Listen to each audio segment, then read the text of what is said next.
In front of me is Samsung Galaxy A04e, and today I would like to show you how you can download and apply Rosemary phone.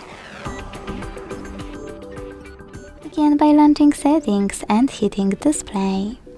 Then scroll to access font size and style, go into font style and hit download fonts.